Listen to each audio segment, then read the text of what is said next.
In the darkness of a seemingly perfect family, a bitter remark from her son causes everything to unravel. Emily, a woman who had spent her life maintaining the image of an ideal family, suddenly realizes she has been living in a fabricated picture. Is an apology enough to heal the deep wounds, or is a fierce confrontation the only path to salvaging the relationship? This story is not just a family tragedy. It is a journey to rediscover love, forgiveness, and healing from wounds that seemed impossible to mend. Before we begin this story, let me know where you are listening from in the comments below. My name is Emily. I'm 58 years old, and what I'm about to tell you today will forever change the way you see your own family. That day started like any other ordinary day. The warm California sunlight streamed through the large living room window, casting gentle golden rays onto the carefully chosen items that had accumulated over the years. Today's family gathering was supposed to be a peaceful meal.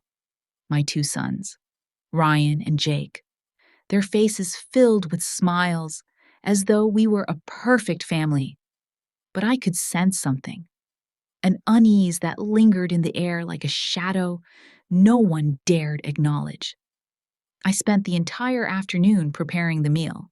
Nothing too fancy, just a roasted chicken with potatoes, green beans, and a salad. Simple. A meal families often share. A meal that should have been filled with laughter and stories. Instead, there was only the clink of silverware against plates, and occasionally, a fragmented sentence between me, George, and the two boys. Everything passed quietly, without the warmth that usually filled the room. Jake, my younger son, seemed more at ease. He always did, with an easy smile and the ability to strike up a conversation with anyone, as though he'd known them for years. But Ryan, my eldest, sat across from me, arms crossed, eyes downcast, not saying a word. He hadn't said much since he came back, and I could clearly feel the coldness from afar. It spread slowly through the house, like a sorrow that could not be chased away. I tried to brush it off, telling myself that everything was fine, but I couldn't deny it. This feeling that the family I had spent a lifetime building was slowly crumbling, piece by piece. I glanced at George, who was still enjoying his meal, as usual, but his eyes also seemed distant. Had we all become strangers in our own home? I didn't want to admit it, but something wasn't right. Had I focused too much on the image of the perfect family and ignored the small cracks that were growing wider? "What's wrong, Mom?" Jake suddenly asked, pulling me out of my thoughts. I looked at him and saw concern etched on his face. "I'm fine, sweetie. Just a little tired." I tried to smile, but it wasn't enough to hide the worry inside me. Was I really fine? Or was I just pretending, as I had done for so many years? Ryan still didn't speak. His gaze didn't meet mine, and I could feel the distance, as if he was trying to avoid looking directly at me. I had learned to recognize that look a long time ago. It was the look he used to give when he was a teenager, when he felt misunderstood, abandoned by his own family. But the most painful thing was that I couldn't remember when he started distancing himself from me. I couldn't recall the exact moment when my son, began to drift away from me. Had I missed it? Had I been so focused on creating the image of the perfect family, on making everything look right, that I ignored the small signs of fracture? After dinner, when everyone had left the table, we sat in the living room, the air between us 3 tense, like a heavy layer of atmosphere that hovered over us. George had gone into the kitchen to clean up, leaving me alone with Ryan and Jake. The suffocating feeling welled up inside me. Ryan didn't speak, just stayed silent, but I could feel the tension radiating from him. I knew, I knew that this moment was the most crucial one. Could we break through the wall that separated us? Ryan suddenly spoke, his voice low but sharp. Mom, I've thought a lot about this. He paused, looked at me with a weary expression, then turned away. Everything here is a lie, Mom. We're all pretending, just like you've been doing for years. His words struck me like a slap to the face. I wanted to retort, but the emotion in Ryan's voice left me speechless. Did he really think I was a fake? A woman who had spent her entire life building a perfect family on the surface, even though everything inside was falling apart? My heart pounded in my chest, my breath caught in my throat. I opened my mouth to say something, but then stopped. His words had rendered me speechless. It was a truth I couldn't deny. You're wrong, I finally managed to say, my voice trembling. I've always tried my best for this family. Ryan didn't look at me, but I could see the helplessness and pain in his face. Is that so? You've always loved the image of the perfect family more than you've loved us. His words felt like daggers in my heart. I couldn't believe what I was hearing. Had we really come to this? A family that I had spent years building now, reduced to a battlefield of words and unspoken anger? I sat there, stunned, unable to say another word. I didn't know what to do. Everything I had thought was perfect now turned out to be an illusion. I had created a facade to hide it all, but now the truth lay shattered before me. George returned to the room, noticing the tension in the air. He looked at me, then at Ryan, then back at me, as though waiting for an explanation. What's going on? Ryan stood up, shaking his head. I can't do this anymore. I can't pretend anymore, Mom. I just can't. The door slammed shut as Ryan left, leaving me sitting there in silence, with a deep ache in my heart. His words still echoed in my mind, and I knew that, from this moment on, nothing would ever be the same. I had to face the truth. I had to face the fact that my family, the family I had worked so hard to build, was falling apart, and I knew it was all my fault. That day, the living room seemed enveloped in a suffocating stillness.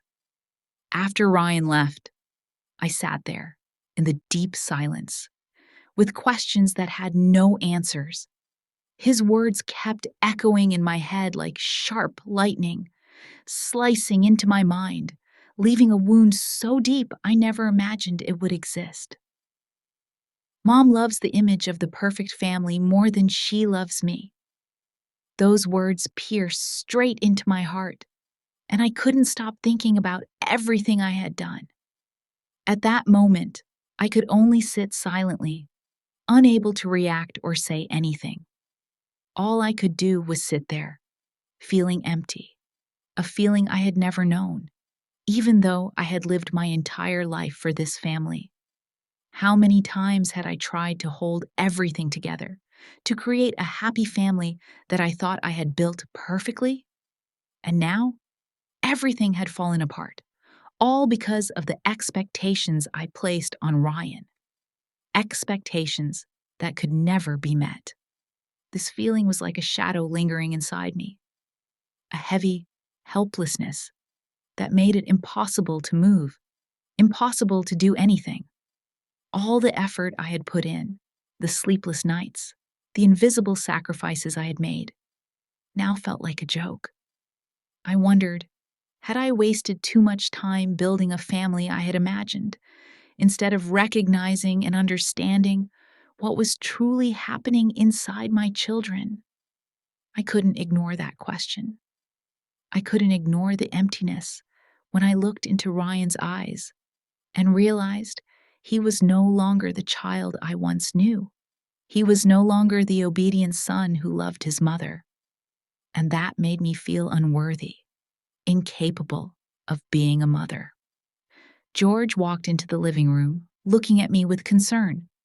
His question broke the silence in the room, but I didn't know how to answer. "Emily, what did our son say?" I could only remain silent, unable to utter a word. I looked into George's eyes, but I couldn't find the answer there. We had been through so many years together, raising our children, but now we were facing a chasm that we couldn't cross. I knew he didn't want to say these things, but he was worried about me, about our family. And I could only remain silent because I didn't know what to do next. George sat beside me, gently taking my hand.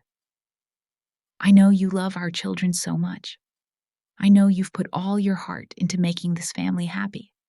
But sometimes we have to accept that a family is not always perfect. There are times when perfection is just a mask we wear to hide what's deep inside." He was right. I had spent so much time on the image of the perfect family that I hadn't realized what my family truly needed. Ryan needed me to listen, needed me to understand his feelings, but I had ignored it all just to maintain a fake image that I thought was necessary. George looked at me, his eyes full of worry and understanding.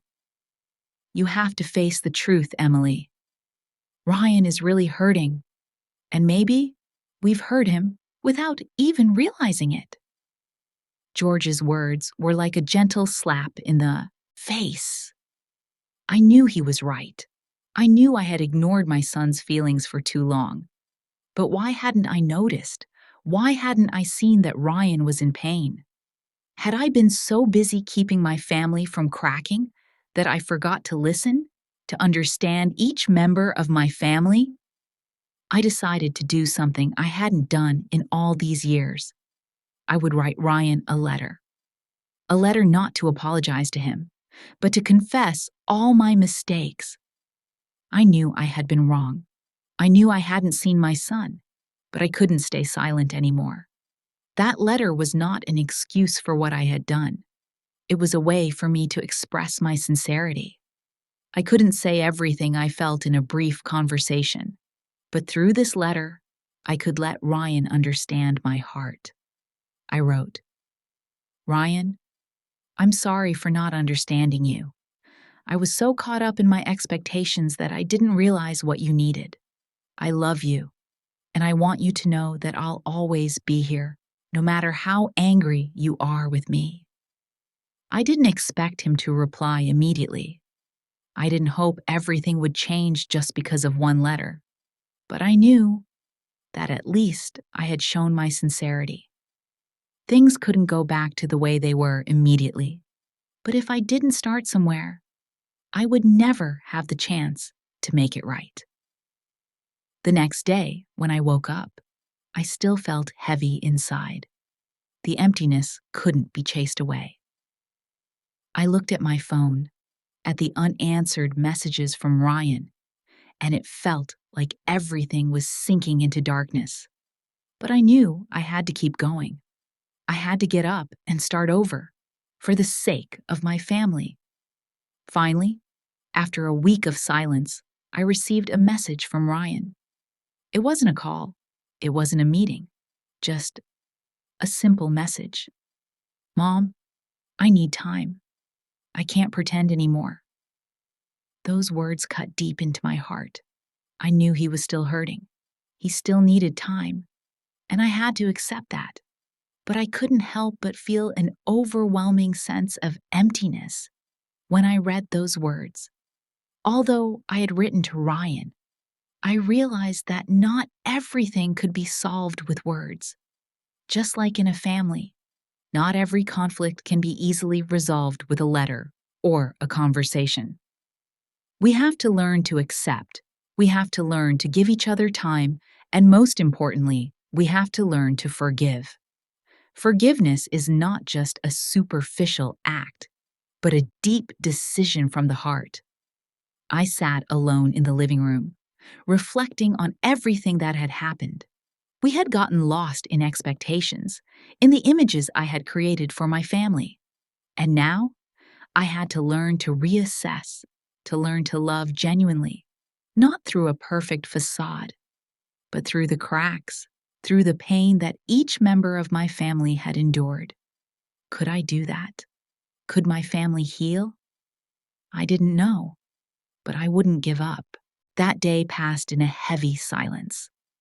Although I tried to push aside the thoughts of Ryan's words, I realized I couldn't keep pretending that everything was fine. For years, I had lived in a shell that seemed perfect, but now everything was falling apart, piece by piece, just like the home we had built together. I looked at the family photos, at the happy moments I had tried to create, and I realized that it had all been a mask. And yet, even knowing that I had been wrong, I couldn't escape the guilt weighing down on me. The past days, I had lived in a suspended state, unable to find a way out, as though I were lost in my own life. I looked at the family photos on the wall, at the bright smiles of Ryan and Jake when they were little, the moments I had once thought were perfect, and I asked myself, how could I have not seen the signs? The reason I hadn't noticed all of this wasn't because I didn't care about my son. I loved Ryan, I loved both my sons, but I had been too absorbed in building an image of a family that I thought was ideal. I always thought that if I could create a beautiful home, a nice meal, a harmonious space, everything would be fine. But I was wrong. I hadn't realized that Ryan didn't need me to be a perfect mother. He just needed me to be myself, a mother who listened, understood, and loved him in the way he needed. When I found Ryan's journal, a part of me felt like I had just opened a door that had been locked for years. As I read each line, I felt as if I had lost an important part of being a mother. The words Ryan wrote weren't the complaints of a stubborn child, but the deep sorrow he had carried inside him for so many years. These were thoughts, feelings he never shared with me, even though I always thought I knew everything about my son. I've always felt like I was never good enough for you, Ryan wrote. You love the image of the perfect family more than you love me. I've always had to live under the shadow of expectations that I could never meet. You've always loved Jake more, and I can't change that. As I read those words, a sharp pain surged within me. Why hadn't I seen this? Why hadn't I realized that my son had been living in loneliness, emptiness like this? Ryan's words were like a blow to my mind, exposing everything I had hidden, the truths I had been avoiding. I turned to look at the family photos on the wall, the moments I had always been proud of, and I realized that they weren't a real family. They were just staged moments, perfect images I had tried to create. The smiles, the cozy meals, they were all just a facade, a falsehood I had lived in for so many years. George entered the living room, looking at me with concern. He saw the journal on the table, looked at me, then back at the journal. Did you read it? He asked, his voice no longer as strong as usual, but filled with worry and sadness. I nodded, unable to speak. Did you know? I asked, my voice trembling. Ryan's words had hit me like a cold splash of water, waking me from the dreams I had been living for all these years. Everything I thought was right had been torn apart, and now I had to face the truth I had been avoiding. George sat down beside me, remaining silent for a long while. He sighed and then said gently, I knew, but I didn't know how to tell you. We've let Ryan suffer for too long without realizing. I was wrong too, Emily. I didn't see the signs, and I couldn't help you see them. George's words felt like a gentle slap to my face. He had some responsibility in this too, but I knew he didn't want to criticize me. We both had been wrong, and now I had to face the consequences. Not just Ryan, but both George and I had failed to truly listen to what our son was going through. We had been too busy maintaining an image of a perfect family and overlooked our children's true feelings. I continued reading the lines in the journal. Each word felt like a new wound, but also an awakening. I never felt loved properly, Ryan continued. I always felt like I had to live up to what you wanted, but I couldn't. I couldn't keep living under the shadow of this family. These words pierced my heart like sharp knives. I had always thought I was doing everything for my family, for my children, but now I realized that what I was doing wasn't love. I had loved the image of the family I imagined, not the real people in it. Ryan didn't need a perfect mother. He needed me, a mother who listened, who accepted him for who he was. After finishing the journal, I felt as though I had seen Ryan's whole life, the emotions he had kept hidden for so many years. I looked at the journal, feeling a pain I couldn't express in words. The guilt surged within me. I had neglected him for too long, had not noticed the signs he had been sending me. But now, I couldn't just sit there and blame myself. I needed to change, and I wouldn't be able to do that if I only lived in regret. George looked at me again, his eyes now full of understanding. I know you want to do better, Emily, but now you have to give Ryan time. We need to start over. Things won't change immediately, but at least we can begin. I nodded, tears beginning to fall. I didn't know if everything could be healed, but I knew one thing for sure. I would never give up on my family. Ryan, George, Jake, all those I love. I won't leave them behind. I will find a way to heal these wounds, no matter how difficult it may be. I held the journal in my hands, feeling like I had just opened a new door, a path full of challenges, but also full of hope. I didn't know what the future would hold, but I wouldn't let the past hold me back. I would learn to love the right way, learn to listen, and most importantly, learn to forgive, both for myself and for those I love. The past week, I spent most of my time reflecting on everything. Ryan's words, memories from the past, and the constant waves of emotions crashing within me. I couldn't stop thinking about what I had done wrong. I had always believed that I could maintain perfection in our family, that I could create a happy family, a family without cracks, a family where everything was flawless. But now, I realized that all I had done was build a mask, a perfect mask that never really existed. That whole day, I couldn't stop thinking about the letter I had written to Ryan. I had written it with all the sincerity in my heart. But would my apology be enough for my son to understand that I truly wanted to change? Could Ryan forgive me? The anxiety kept rising within me, like a shadow that couldn't be shaken off. I sat in the living room, looking out the window where the sunlight still gently bathed the green branches.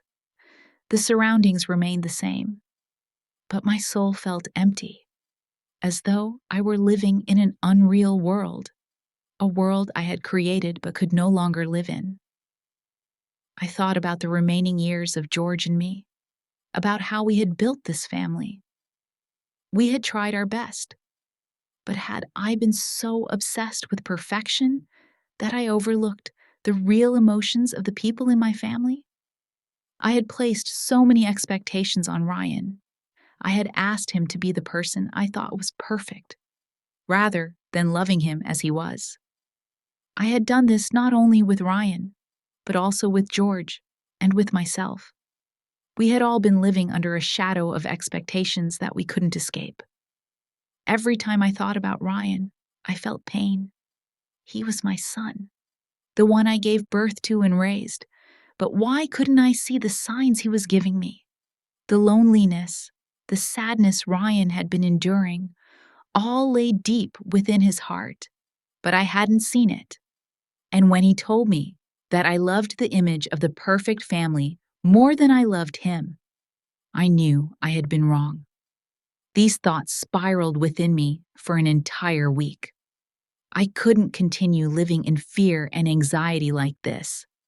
I knew what I needed to do, and I needed to do it now. I couldn't keep living under the shadow of the past. I had to act. I had to change. So, I decided to write another letter. One not just to apologize, but to confess. A confession that I had been wrong, that I hadn't recognized what my son needed, and that I had hurt him. This letter would not be an excuse, but a truth I could no longer hide. I needed to face the truth, no matter how painful it was. I sat at the desk looking at my phone, where I had just received a message from Ryan. "Mom, I got the letter. I need time, but thank you for writing it to me. I know you love me, but I still need time." Reading those words, I felt a bit of relief. He hadn't completely rejected me, but neither had he forgiven me right away. What Ryan needed now was time, and I had to learn to give him that space. I couldn't keep worrying about his reaction. I had done everything I could. All I could do now was wait. After sitting in silence for a long time, I began to write the second letter. I didn't know if Ryan would understand the sincerity in my words, but I would do it for him. This letter I wrote with my heart, not with my mind. Every sentence I wrote carried pain and regret, but it also carried hope, the hope that my family would be able to heal these wounds. "Ryan, I know you're hurting. I know you can't keep living under the shadow of my expectations. I asked too much of you without realizing that you just wanted to be loved as you are. I was wrong, and I'm sorry for not seeing you. I know you feel like I've always loved Jake more, but I don't want you to feel that way anymore. I love you, Ryan. I love you with all my heart, and I won't let you feel like you're not good enough anymore." These words were not a shallow apology. They were a heartfelt apology, a promise that I would no longer ask Ryan to be someone else, but that I would love him as he was. A part of me feared that he would never forgive me, but another part of me felt that I was doing the right thing. I couldn't keep living in fear. I had to allow myself to step out of the shadow of the past and embrace what was to come. When I put the pen down, I felt a sense of relief. I had done what I could. I hadn't kept any feelings inside, and I hoped that, no matter how much time it took, Ryan would understand that I loved him. I hoped that, though everything might take time to fix, at least I had truly started to change. The next day, I decided to give the letter to Ryan. I knew he wasn't ready to answer right away, but at least I had done what I could to express my sincerity. I texted him, "I've written another letter for you. You can read it when you're ready." Then I sat and waited. The anxiety didn't stop, but I knew I had to be patient. Ryan needed time, and I also needed time to fix what had gone wrong. No one could change everything overnight, but I believed that, with patience and sincere love, I could help my family heal. That evening, Ryan called me. I heard his voice on the phone, not angry or resentful, but gentle. as though he had thought carefully before speaking. "Mom, I read your letter. Thank you for being honest with me. I need time, but I know you love me. I'll try." Those words were like a ray of light in the darkness. I knew we still had a long way to go, but at least we had taken the first step. And I knew that was all I could do right now: be patient and love. The past week, I could only live in a state of constant anxiety. At night, I lay awake, unable to close my eyes, my mind spinning with thoughts about the family, Ryan, and myself. Even though I had written the letter to my son, even though I had done everything to change, I still felt an emptiness I couldn't erase. I didn't know if I was doing the right thing, and I didn't know whether Ryan would accept my change. That thought haunted me every day, every minute. In the past few days, I had tried to find some peace within myself, but the anxiety wouldn't let go. There was nothing I could do but wait. Wait for a response from Ryan, wait for change in the family. But time couldn't fix everything immediately. I understood that everything needed time. Time to change, time to heal, time for us to find each other again. The house remained unchanged. The walls still stood still. The favorite armchair of mine was still there, and the family items were in their usual places. But the feeling in the house had changed, not because the atmosphere was warmer, but because the broken pieces of the family had begun to heal. I could sense the change, however small, but it meant a lot to me. George and I no longer argued like before. We no longer stayed silent because of unresolved conflicts. Instead, we began to talk more, sharing the thoughts and feelings we had overlooked before. It was a small change, but I knew it was the first step toward rebuilding our relationship. George didn't say much, but I could feel the closeness in his gaze. It seemed that both of us understood that only by facing the truth, by confronting our mistakes, could we continue together. One day, as I was cleaning the living room, I found an old photo. It was a photo of George and me, along with our two children, Ryan and Jake, on a family picnic during a summer day. I looked at the photo and remembered those days. Days when I thought everything was perfect. Days when George and I had dedicated all our time and love to the family. But that photo also made me realize that what I thought was perfect wasn't perfect at all. It was a family, but it lacked sharing, it lacked listening and understanding.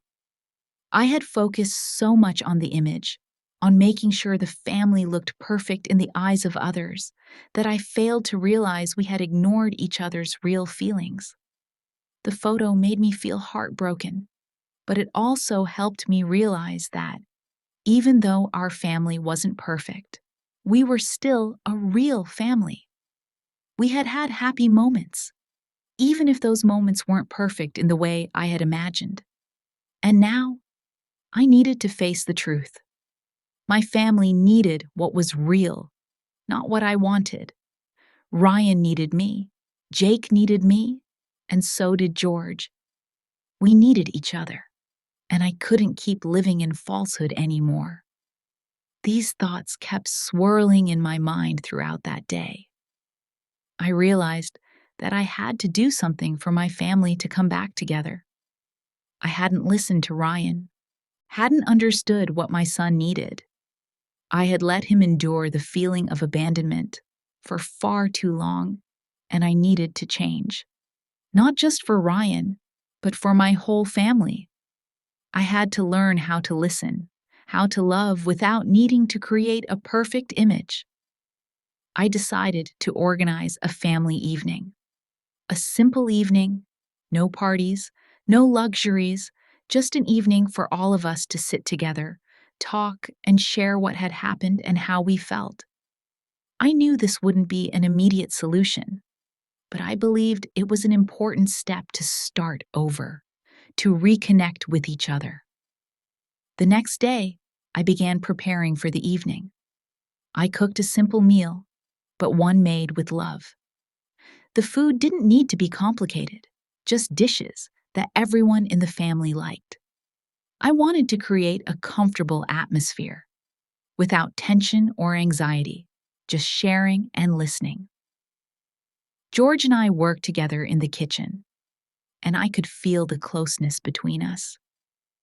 Although there were still many things left unsaid, at least we could work together without feeling burdened. When the evening came, the whole family sat together. Jake, though still a bit reserved, started talking with George. Ryan remained silent, but I could see he was listening. Nothing changed immediately, but I felt a difference in the atmosphere. We were no longer living in facades. We were trying to open up to each other. After the meal, when everyone had returned to the living room, I looked at Ryan's face and felt a sense of peace. He wasn't as cold as before. Although we hadn't said anything profound, at least he had come back. What I needed to do now wasn't force him to change immediately, but to give Ryan time. He needed time to overcome the wounds of the past, and I needed patience to wait. A week later, Ryan called me. He didn't say much, but simply said, "Mom, I want to come home. I've thought it through, and I want to start over." When I heard those words, a wave of joy filled my heart. Ryan had started to open up. He wanted to come home. He wanted our family to reconnect. When Ryan came home, I saw that he no longer had that coldness I had seen before. Although things couldn't instantly go back to how they were, I knew we had a fresh start. My relationship with Ryan, though it couldn't heal immediately, at least we had a chance to begin again. And I realized that family isn't something perfect. Family is acceptance, forgiveness, learning to love each other through mistakes, through flaws. Family is where we can be ourselves without needing to live up to any other image. That was the greatest lesson I had learned. Each morning, I woke up feeling like I was living in a strange space. The sounds, the sights, things I had grown so familiar with, now seemed distant. For the past week, I couldn't shake the restless feeling, as if everything in my life had been upended. My family, everything I once thought was solid, now felt like a house built on sand, ready to crumble at any moment. Ryan had come back home, but he remained silent. Over the past few days, I hadn't received much response from him, and that made me anxious. It wasn't because he didn't want to communicate, but because I knew he was still hurt, still angry. The wounds in his heart couldn't heal overnight, and I knew that we needed to face those feelings if we were going to move forward. The family had gradually returned to our daily routine, but the tension was still there. I looked into George's eyes and saw that he was thinking deeply. He didn't say anything, but I could feel his worry and unease in his gaze. George had always been the one to protect our family, but I knew he was tired of everything that had happened. We had spent too long living in silence, ignoring the cracks. And now, we had to face the painful truths that we couldn't turn away from. I decided it was time for a real conversation. No more shallow talks, no more evasive words. We needed to open up to each other, to share our true feelings. No matter how painful it was, I knew this was the only way to heal everything. That evening, after dinner, I pulled Ryan closer. He was sitting alone in the living room, his eyes fixed on the TV screen. But I knew he wasn't truly focused on it. His gestures spoke volumes.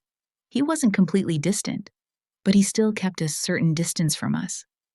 It saddened me, but I couldn't blame him.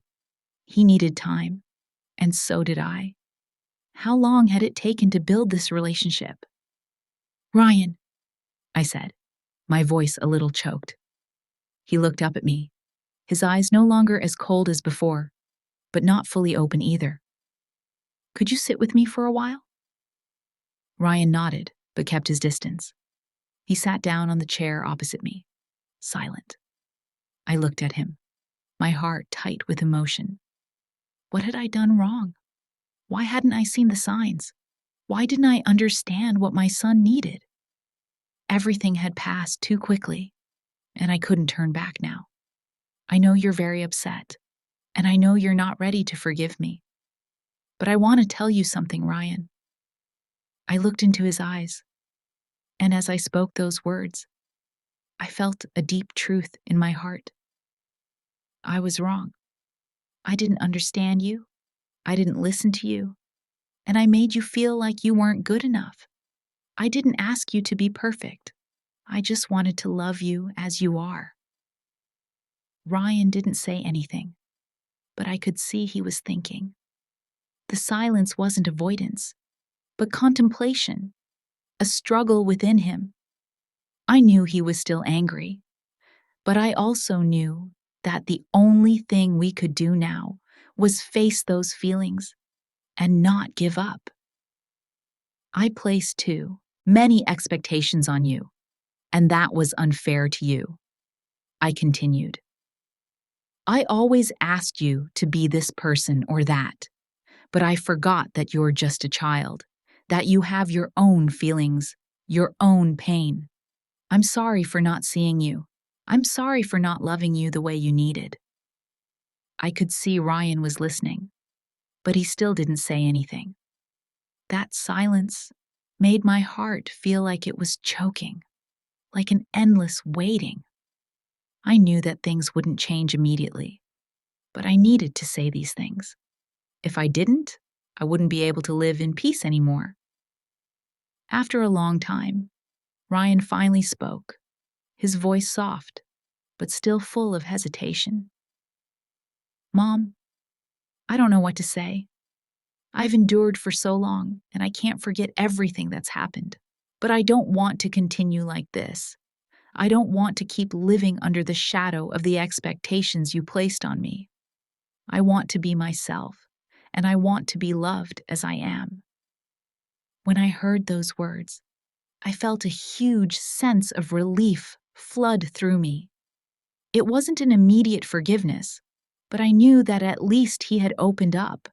This was progress, a big step for both of us. We couldn't fix everything right away, but I knew that at least we had opened a path to healing. Ryan continued, I can't forget right away, but I want to try. I want to see if we can change. Those words from Ryan weren't a complete commitment, but at least they were an opening. He hadn't completely cut off communication with me, and I knew that was the first step for us to start over. After talking to Ryan, I felt lighter. Although there was still much unsaid, I had spoken the important things. I didn't know how long it would take for him to forgive me, but I knew one thing for sure. I wouldn't give up. Even if my son needed time, I would be patient. Our family needed time to heal, and I needed time to fix my mistakes. A few days later, when we sat together again, nothing changed immediately, but at least we were able to communicate more openly. Our conversations were no longer just small talk or silence. Although not all the wounds had healed, we had started to open up and create a space for true feelings to be shared. My family was no longer perfect, and that was something I had to learn to accept. But what mattered was that we hadn't given up on each other. We still loved each other. And that was the light I had been searching for. I sat in the living room, looking around the house that I had once thought was perfect. The atmosphere felt different. Everything was still the same. The family portraits still hung on the walls, My favorite armchair still sat in the corner of the room. But the space, everything here, felt different now. It was no longer a space of fake conversations, no longer a place where I avoided all the issues. This was a space of change, of understanding, and of starting over. What I had been doing for all these years was trying to maintain a perfect family, a family without cracks, without arguments, without hurts. But now, looking back, I realized that this perfection had only been a mask. A family cannot be perfect forever. The wounds, the pains in everyone's hearts cannot be hidden forever. And now, as everything began to heal, I knew we needed to face the truth. The wounds in my family couldn't be healed overnight. And I knew, though things couldn't change immediately, we had started. Ryan, he had come home after a long time apart, but he still kept his distance. Although there were signs that he had started to open up, the wounds in his heart still couldn't heal right away. I could feel the change, but I also knew that change would take time. The wounds in my family weren't only Ryan's to bear, but also mine and George's. Wounds we had kept hidden for too long, emotions we had never shared, apologies we had never spoken. I decided that it was time for us to face those emotions, not just with Ryan, but with the whole family. If we truly wanted to heal, we needed to do it together. I had thought of a way to reconnect the family, a small craft project that we could do together. Not a grand task, but a simple one that the whole family could participate in. A task that didn't require perfection, but needed cooperation and love. I remembered the early days when Ryan was little, when he and Jake worked with me in the garden. Those moments, though brief, were the moments I thought truly mattered. The whole family could participate, and I knew that these simple tasks would help us grow closer. While we couldn't erase the past, at least we could work together, share, and learn to listen to each other more. When I shared this idea with George, he immediately agreed. "That's a good idea, Emily. We've worked together for so many years, and this is an opportunity to reconnect the family," George said, his eyes lighting up with enthusiasm. I looked into his eyes and saw understanding. No more words were needed because both of us knew what our family needed. Not perfection, but truth, sincerity, and closeness. The next day, we started the project. George and I went to the backyard, where we had spent so much time in the past, planting trees and caring for flowers. We began planting new trees, ones that we hoped would grow alongside our family, symbolizing change and growth. Jake and Ryan, though still hesitant, both participated in the work. They both worked diligently, and I could see determination in their eyes. These small tasks weren't just about gardening, they were a way for us to reconnect. We were no longer just a family living in the broken pieces of the past, but a family looking toward the future, even though many things were still unclear. Throughout the process, I felt a change in the atmosphere. There was no longer awkwardness, no more strange distances between us. Even though no one said anything, I knew we were gradually opening up more. Ryan no longer remained silent as he did before, though he still kept a part of his hesitation. But he no longer tried to separate himself from the family. He participated in the conversations, the jokes, the questions that I and Jake asked. The conversations weren't long, but they were enough for me to feel a change in him. The coldness, the distance from before had gradually been replaced by warmth, even if it was just a little.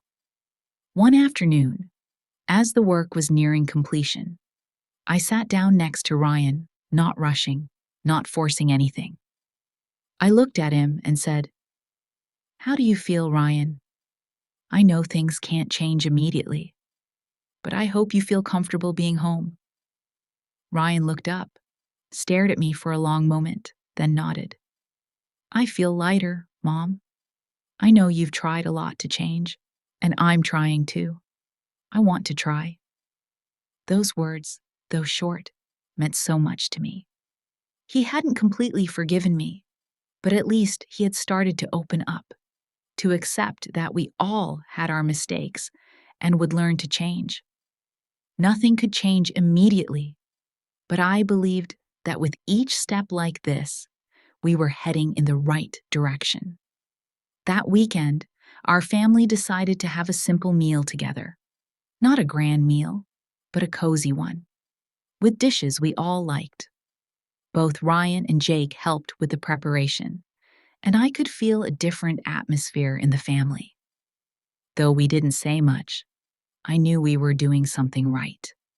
We were together, not just to maintain a perfect image, but to truly love each other, to accept each other with our flaws. When the meal ended, Ryan said something I hadn't expected. "Mom, I don't feel as hard thinking about everything that's happened. I know we can't erase the past, but I believe we can start again." Those words were like a release. Even though we still had a lot to do, at least we had taken a big step forward together.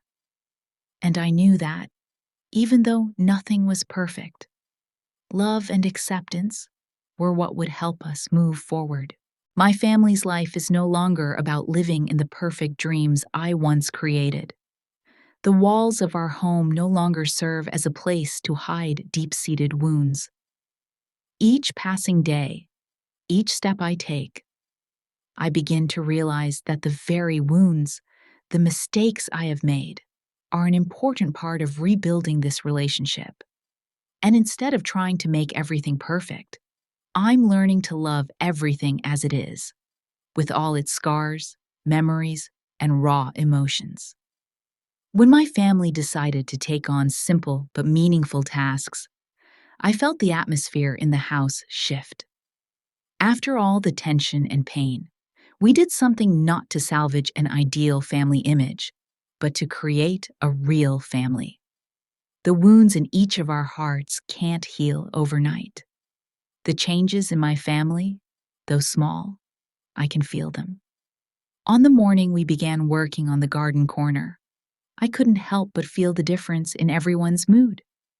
Both Ryan and Jake participated in the work, though no one had spoken about it.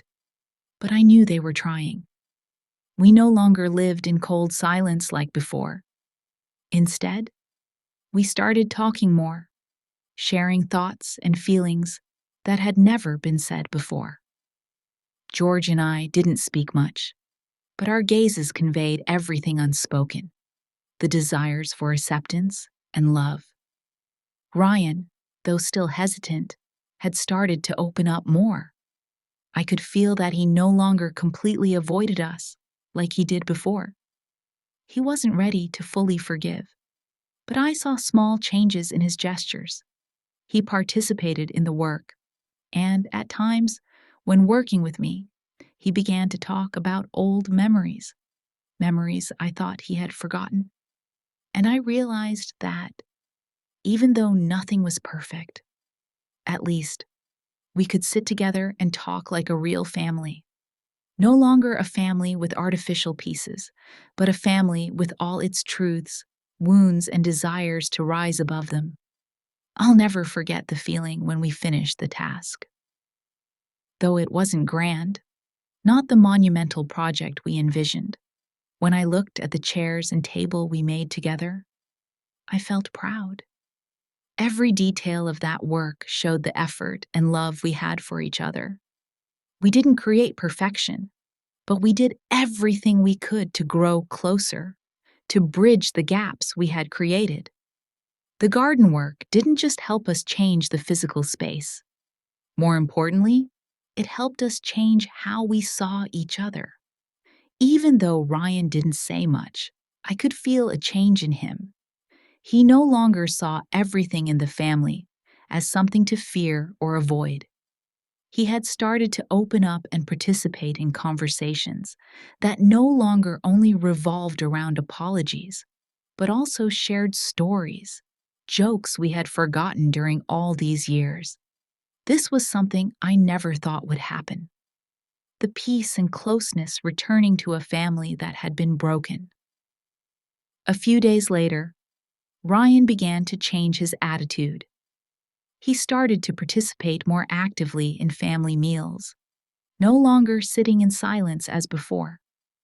Though there were still moments of quiet during meals, I saw that we no longer kept our distance from each other. Every time he spoke, whether a joke or just a simple question, I felt like I had received a great gift. It was a gift of opening up, of forgiveness, and of love. But I also knew that the wounds in my family weren't things that could heal immediately. Love and forgiveness are processes, journeys we have to walk together. We couldn't just sit and wait for change, but we could help each other change, step by step, in a real and sincere way.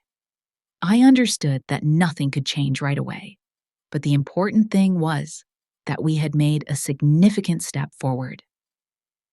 One afternoon, as George and I were cleaning the garden, Ryan came over and sat beside me.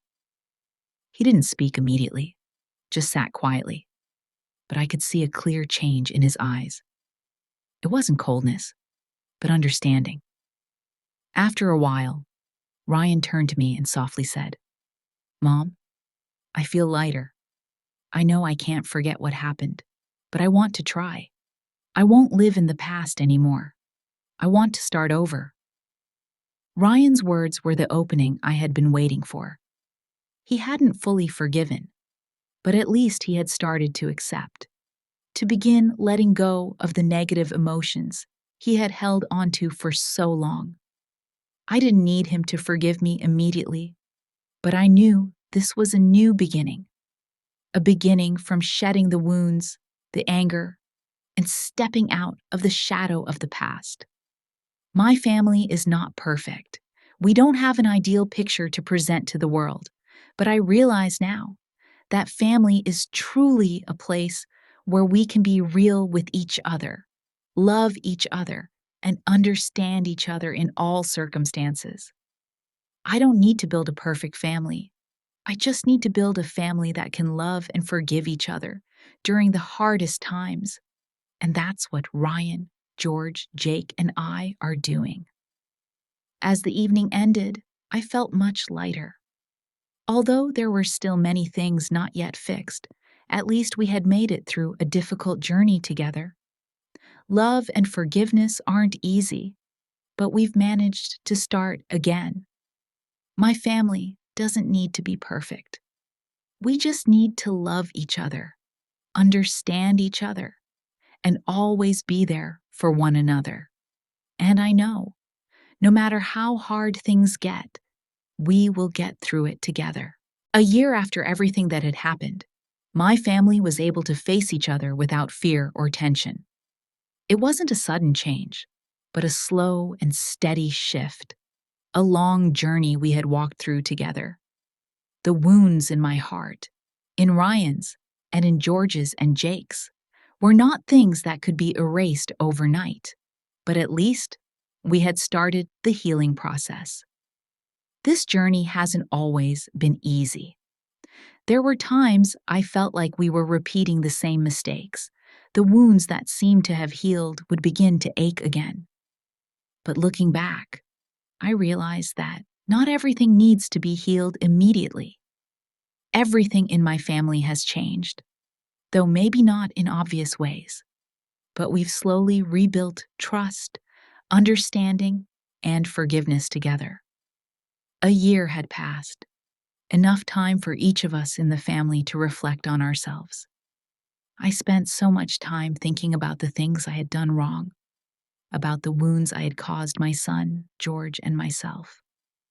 Each day, I had to face the guilt I carried, but I knew that if I couldn't forgive myself, I wouldn't be able to continue this journey. Forgiving myself was the first thing I needed to do to start fixing everything. And I realized that forgiveness isn't easy. Forgiveness doesn't mean forgetting everything that happened. It's learning to live with our mistakes. Forgiveness is an action. It's a choice not to let past hurts control our lives. For me, forgiveness is something I have to do every day. So I no longer live in the shadow of my mistakes, but instead live in love and acceptance. Ryan wasn't the perfect son I had once expected, but he was my son. He had disappointed me, but he also taught me the biggest lesson of my life. I learned that love isn't about perfection, it's about forgiveness and acceptance. Sometimes, children can't meet their parents' expectations, but that doesn't mean they don't love. That's something I realized after everything. One day, as I sat in the living room looking out the window, I suddenly thought about the old days, the days when my family was filled with laughter and warmth. But everything had changed. The wounds in my heart couldn't heal right away. And I realized that my family wasn't a perfect picture, but a family that could endure pain, wounds, and overcome them together. My family wasn't ideal, but a real family, where each member could be themselves without having to force themselves into a perfect image. Ryan, though still keeping his distance, had started to open up more. Every time I saw him join in family activities, I felt a small joy. He no longer stayed silent as he used to, and even though the conversations were short, I knew they were signs of change. He wasn't the son who always met my expectations, but he was a son that I truly loved, with all his flaws and mistakes. Jake, my second son, also began to feel the changes within the family. Though Jake wasn't someone who easily expressed his emotions, I noticed that he had started to engage more, participating in family conversations.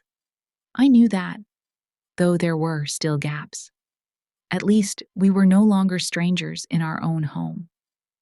My family had come back, not perfect, but filled with love and forgiveness. George and I, though still having differences, had started to share more with each other. No more cold silences, no more invisible walls between us. We had found ways to communicate, to understand each other more. Sometimes, we didn't need to say much, just sitting together, looking at each other, and knowing we were walking this path together. Family isn't about everything being perfect, but about finding understanding, love, and a willingness to forgive each other. One afternoon, when George and I sat together in the living room, I looked at him and realized one thing. We were no longer strangers in our own family. Our relationship wasn't without issues, but at least we had faced those issues together and found ways to address them. Things couldn't go back to how they were, but we had learned to love again from the beginning, and I knew that was enough. That day, Ryan came over to me and said, "Mom, I know I still can't forget everything, but I'll try. I want our family to start over. I'll try to forgive what happened." His words weren't an immediate forgiveness, but I knew that he had taken a big step in his journey. He had started to open up, and that was the most important thing. Although my family wasn't perfect, I felt that we had found the way to heal. Every day, we were learning to love each other more, to understand each other more, and to forgive each other more. I no longer had to try to maintain a perfect family image. I just needed to live authentically, with the wounds, the hurts, and the true emotions of each person. My family didn't need to be perfect. We just needed to be a family that could endure everything and love each other in all circumstances. When I looked into Ryan's eyes, I no longer felt afraid. He hadn't completely forgiven, but at least I knew that he had started to step out of the shadow of anger and pain. And that was what I had been waiting for all this time. After everything we've been through, my family is no longer the one I once dreamed of, but it is my family, the family I love, with all its wounds, flaws, and mistakes. We no longer live in falsehoods, no longer maintaining the ideal family image I once built. We live truthfully with each other, with everything that has happened, and with the real emotions in our hearts. And I realize that is what truly matters. A year has passed since Ryan began to open up. My entire family has changed, and I no longer feel like I'm losing everything. While I can't say we've completely overcome every difficulty, at least we faced all the wounds, and we've walked through them together. The wounds in my heart, in George's and in Ryan's, haven't completely healed, but we no longer let them control our lives. We're learning to love, learning to forgive, and learning to live together in acceptance. Ryan isn't as cold as he once was. Although he's still cautious, I can feel that he's no longer living in anger, no longer controlled by past wounds. He's starting to understand that love isn't perfection. Love isn't about becoming someone your family expects, but about loving each other, even with mistakes, even with wounds that can't heal immediately. He's not only started to forgive me, but also forgiven himself. Each day, Ryan doesn't say much, but he participates in conversations and family activities. He no longer avoids us, doesn't appear indifferent or withdrawn, and I can see that he's starting to open up to those around him. There are mornings when I see him helping Jake prepare breakfast, or sometimes standing beside me, assisting with the small tasks he used to avoid. These small gestures, though unspoken, show me that he is opening up. One afternoon, as we sat together in the living room, Ryan looked at me and said something I'll never forget. "Mom, I know everything can't change immediately, but I want to try. I want to come back to the family. I want to forgive everything, but I need time. I need to learn to forgive myself." Those words from him weren't just an apology or forgiveness. They were a commitment that he wouldn't let the past dictate his life, a commitment that he wouldn't live in regret and anger anymore. It was an acceptance that we aren't perfect, but we can love each other despite the wounds that aren't healed yet. Although I didn't hear the words, "Mom, I forgive you," I understand that what Ryan is doing is the first step of forgiveness. He doesn't need to say everything, but he's done the most important thing. He's started to love himself again, and from there, he's learning to love the family. He no longer blames me, no longer blames himself. Instead, he has decided to step out of the shadow of pain. One time, when we sat together in the living room, I looked at my children and realized something. I was no longer the mother trying to create a perfect family. My family doesn't need to be some model. We had once lived under the illusion that an ideal family must be free of any wounds or suffering. But now, I know that true love is when you can love each other through wounds, through difficult moments, and through mistakes. Unconditional love is when you accept everything, not just the good, but also the scars, the pain from the past. Each day, George and I work together, share, and talk. Our evenings are no longer about avoiding conversations, but about having honest exchanges about what has happened, about what we feel. George isn't one to talk much, but through his actions, I feel the love and care he has for the family. He's always been there for me. No matter how many mistakes I made, no matter what I did wrong, he's always been there, never giving up. And I understand now that it's this unconditional love that has kept our family together. Jake, my youngest son, has also changed a lot. He's no longer the silent child during family meetings. He started to engage more in conversations and share his thoughts. Jake always sees things lightly, but through his eyes, I know he's witnessed everything that has happened in our family. Though he's never spoken of it, I know he feels the changes in our family. Every time I look at him, I see a maturity in his eyes, a maturity I can't overlook. Jake has become an indispensable part of our family's healing process. After a year, when things had gradually stabilized, I sat alone in the living room. I no longer felt tense or anxious about the things left unfinished in my family. I had done my best. I had tried everything I could for the family to come back together. Though there's no perfection, I feel that my family has found the path to healing. The wounds in everyone's hearts are still there, but at least we've learned how to live with them and not let them control our lives.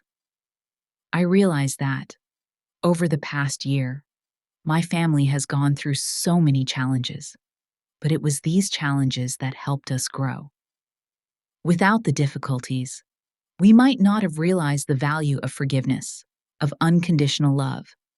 My family is no longer an ideal family, but we are a real family, and that's all I need. When I look at Ryan, at George and Jake, I know we've come a long way. Though we can't go back to the past, we can build our future, step by step. And I'm no longer afraid. I know my family will overcome every challenge because we've learned that love and forgiveness are the keys to healing every wound. We don't need to be perfect. We just need to love and accept each other, despite the scars and pain. My story, a story of forgiveness, healing, and acceptance, is not an easy one, nor is it a perfect ending. But it is the wounds, the mistakes, and the lessons we've learned that have given strength to my family. The truth, though painful, is what helped us grow. If you are looking for a perfect family, a life without mistakes or wounds, I would say you will never find that. But if you can face your wounds, forgive yourself, and open your heart to love those around you, even if they make mistakes, you will find a kind of love stronger than any ideal. That love is real love, unconditional love, and forgiveness, not just for others, but for yourself. This journey of healing doesn't end here, and I hope you won't stop searching for healing within yourself. Sometimes, a single act of forgiveness is all it takes for everything to fall back into place. Don't be afraid to forgive yourself. Don't be afraid to love your wounds, because they make you stronger. Thank you for following my story. If you see yourself in these words, if you feel the pain, hope, or healing, don't hesitate to share your thoughts. We are a community, and every story, every emotion, contributes to a deeper connection between us.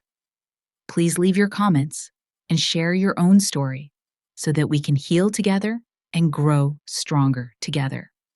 Because one thing is certain, family, though not perfect, will always be where you find strength and unconditional love.